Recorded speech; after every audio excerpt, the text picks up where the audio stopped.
Good evening, and welcome to Footnotes Folly. I am Professor Reginald St. John Pemberton, and tonight we open the sixth book of Herodotus of Halicarnassus, the book the ancients called Erato. We carry on in plain modern English, from the first line, with nothing left out, still using Macaulay's public domain translation. The plain rendering and the muttering are my own. This is part 30. Aristagoras is dead, but the revolt he lit still burns, and his father-in-law Histiaeus comes slithering back from Susa with a tale for everyone and loyalty to none. The Ionians gather their whole fleet at the little island of Lade to defend Miletus, and there, through pride and treachery and the quiet defection of the Samians, they are broken. And Miletus, the greatest city of the Greek East, falls and is emptied. Let us begin. In this way Aristagoras, after causing Ionia to revolt, came to the end of his life. Meanwhile Histiaeus, the despot of Miletus, had been released by Darius and had arrived at Sardes. When he came from Susa, Artaphernes, the governor of Sardes, asked him why he thought the Ionians had rebelled. Histiaeus answered that he did not know. He even expressed surprise at what had happened, pretending to know nothing about the real state of affairs. But Artaphernes saw that he was dissembling, and because he knew the truth about the revolt, he said to him, "This is how it stands with you, Histiaeus. You stitched this shoe, and Aristagoras put it on." That is what Artaphernes said about the revolt. Histiaeus, afraid of Artaphernes because he understood the matter, fled the next night at nightfall and went to the coast. He had deceived King Darius, since he had promised to subdue Sardinia, the largest of islands, but instead he was trying to take command of the Ionians in their war against Darius. After crossing over to Chios, he was put in chains by the Chians, who accused him of trying, at the suggestion of Darius, to bring about a revolution in their state. But when the Chians learned the whole story and heard that he was an enemy of the king, they released him. Then the Ionians asked Histiaeus why he had so urgently instructed Aristagoras to revolt from the king, and why he had brought such great harm upon the Ionians. He did not tell them the true cause all. Instead he reported that King Darius had resolved to remove the Phoenicians from their land and settle them in Ionia, and to move the Ionians into Phoenicia. For this reason, he said, he had given the instruction. In this way he tried to frighten the Ionians, although the king had never made any such decision. After this, Histiaeus acted through a messenger named Hermippos, a man of Atarneus, and sent letters to the Persians at Sardes, implying that he had already discussed revolt with them. Hermippos did not deliver the letters to the men to whom he had been sent. Instead he carried them and placed them in the hands of Artaphernes. Artaphernes, perceiving the whole plot, ordered Hermippos to carry the letters from Histiaeus and deliver them to the intended recipients, and then to bring back to him the replies that the Persians sent to Histiaeus. When these things were discovered, Artaphernes put many of the Persians to death. Thus the design at Sardes was thrown into confusion. After Histiaeus was disappointed in this hope, the Chians tried, at Histiaeus' own request, to restore him to Miletus. But the Milesians, who had already been glad to be rid of Aristagoras, were not at all eager to receive another despot into their land, since they had tasted freedom.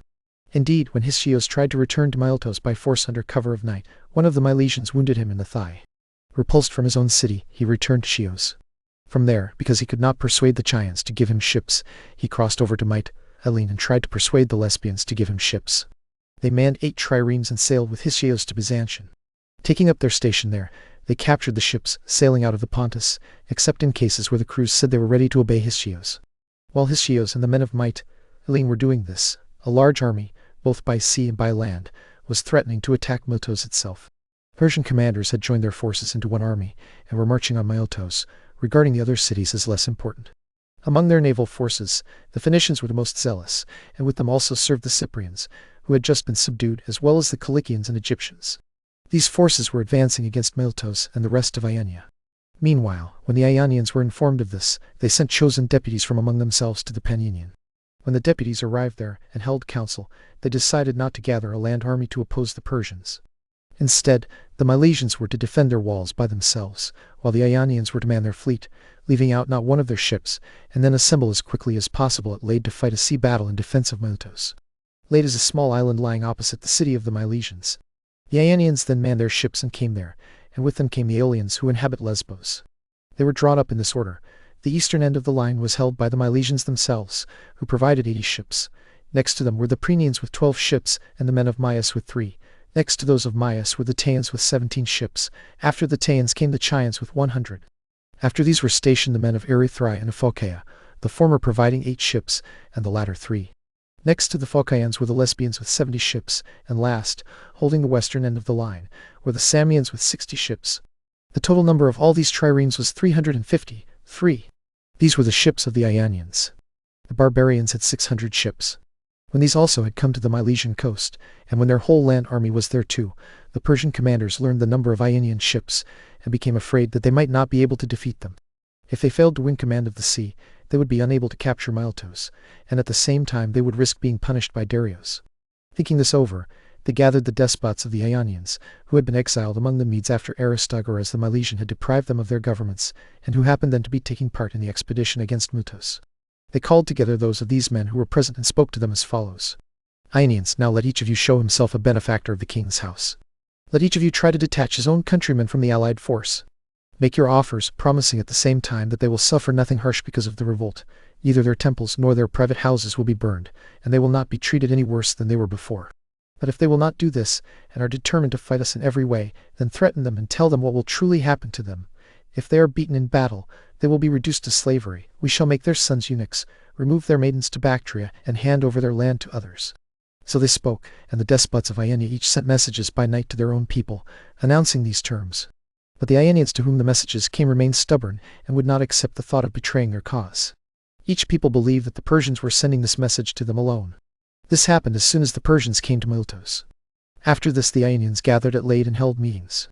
Others no doubt also spoke to them, but especially Dionysius, the Phocian commander, who said, Ionians, our affairs stand on a razor's edge. Either we shall be free, or we shall be slaves, and slaves treated as runaways. If you are now willing to take hardship upon yourselves, you will have labor for the present, but you will be able to overcome the enemy and be free. But if you continue to be self-indulgent and undisciplined, I have no hope that you will avoid paying the penalty to the king for your revolt. No, do as I say and put yourselves under my command. I pledge, if the gods grant equal conditions, that either the enemy will not fight us, or if he does fight, he will be badly defeated. When the Ionians heard this, they put themselves under Dionysius' command. Every day he brought the ships out in single file, so that he could train the rowers by making the ships break through one another's line, and so that he could get the fighting men in the ships under arms. After that, for the rest of the day he kept the ships at anchor. In this way he gave the Ionians work to do throughout the whole day. For 7 days they submitted and did what he commanded. But on the day after these, the Ionians, unused to such toil and exhausted by hard work and the hot sun, said to one another, Against which of the gods have we sinned, that we are being made to fill up the full measure of evil? Surely we have handed ourselves over to a Phocian, a boastful impostor who provides only 3 ships. He has taken us into his hands and mistreats us with injuries from which we can never recover. Many of us have already fallen sick, and many others can be expected soon to suffer the same. It is better for us to endure anything else in the world rather than these evils, and to undergo the slavery that is coming upon us, whatever that may be, rather than be oppressed by what we now suffer. Come, let us obey him no longer. So they spoke, and from that moment everyone refused to obey Dionysius. They pitched their tents on the island like an army, stayed in the shade, and would not board their ships or practice any exercises. When the commanders of the Samians saw what the Ionians were doing, they at last accepted the proposals sent earlier by Aix, son of Seleucus, at the bidding of the Persians, asking them to leave the Ionian alliance. The Samians accepted these proposals because they saw the great lack of discipline among the Ionians, and at the same time it was clear to them that it was impossible to overcome the power of the king. They also knew well that even if they defeated this present naval force of Darius, another would come upon them 5 times as large. So, finding an occasion as soon as they saw that the Ionians refused to be useful, they counted it a gain for themselves to save their temples and private property.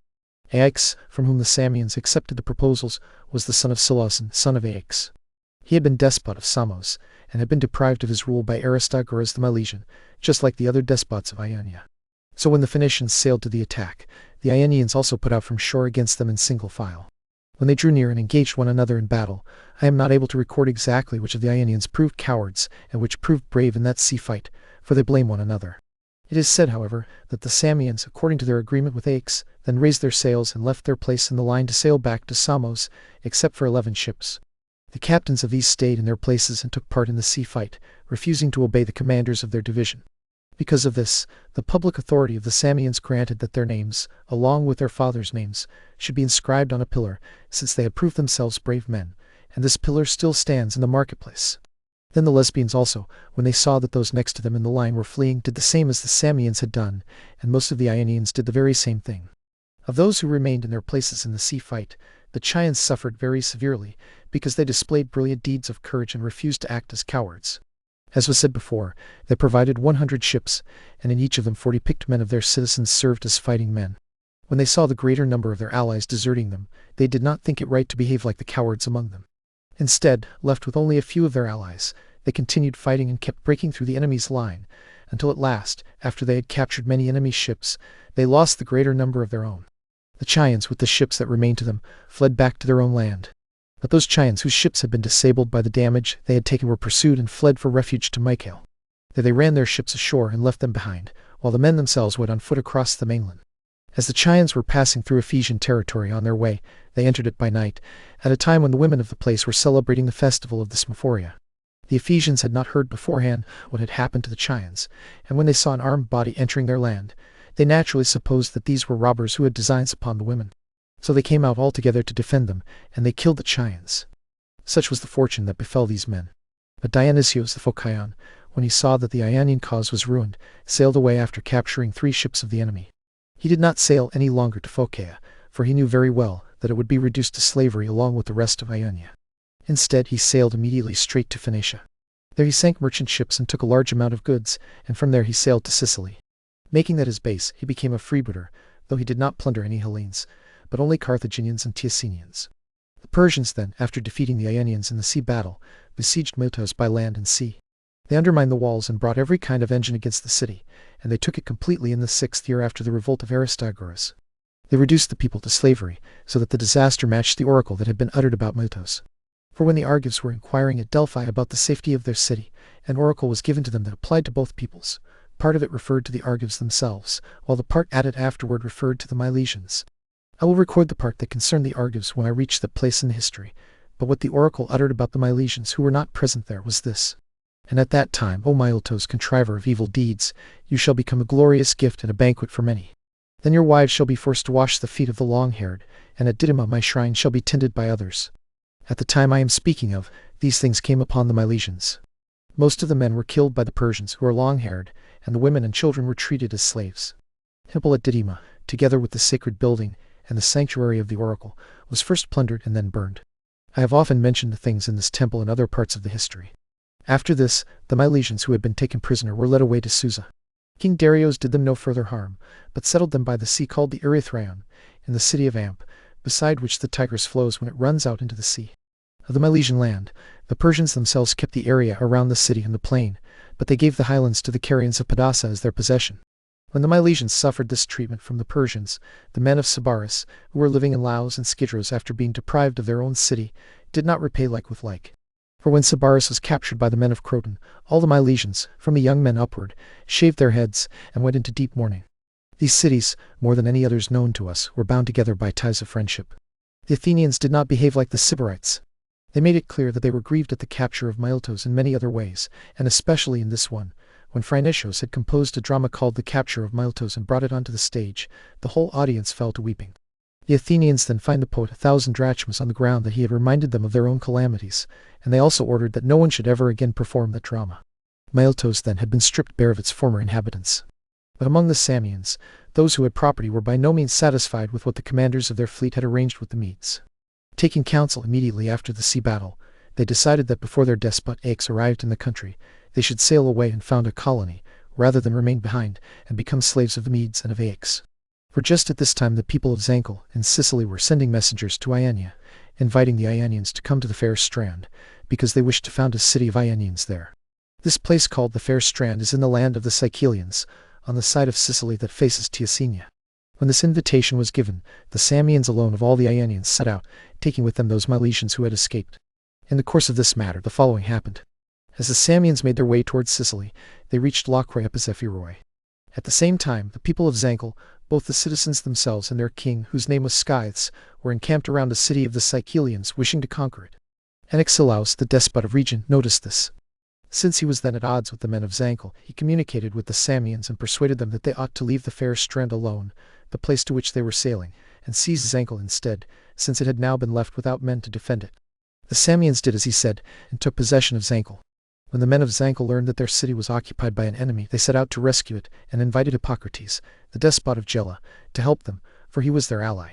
But when Hippocrates also came up with his army to aid them, he first put Scythes, the ruler of the Zancleans, in chains, accusing him of having caused the city to be lost, and with him he chained his brother Pythogenes. Then he sent them away to the town of Insios. After that, he betrayed the cause of the remaining Zancleans by making terms with the Samians and exchanging oaths with them. In return, the Samians had promised that Hippocrates should receive as a share half of all the movable goods in the city and half of the slaves, and all the property in the surrounding fields.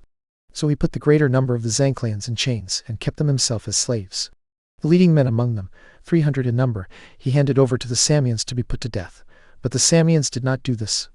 Now Scythes, the ruler of the Zancleans, escaped from Histiaeus to Himera. From there he came to Asia and went up to the court of Darius. Darius judged him to be the most righteous of all the men who had come up to him from Hellas. For Scythes obtained leave from the king and went away to Sicily, and then came back again from Sicily to the king. At last he ended his life among the Persians, in old age and possessing great wealth. The Thymians, having escaped the rule of the Medes, had gained for themselves without labor the fair city of Zancle. After the sea battle fought for Miletos, the Phoenicians, by command of the Persians, restored Aix son of Silas into Samos, since he had been of great service to them, and had done much for them. Because their ships had deserted in the sea battle, the Samians alone of all who had revolted from Darius had neither their city nor their temples burned. Then, after the capture of Miletos, the Persians immediately gained possession of Caria. Some of the cities submitted to their power voluntarily, while others they brought over by force. And there we will pause, with Maltus fallen and its people scattered into Persian captivity, and all Athens weeping at the news.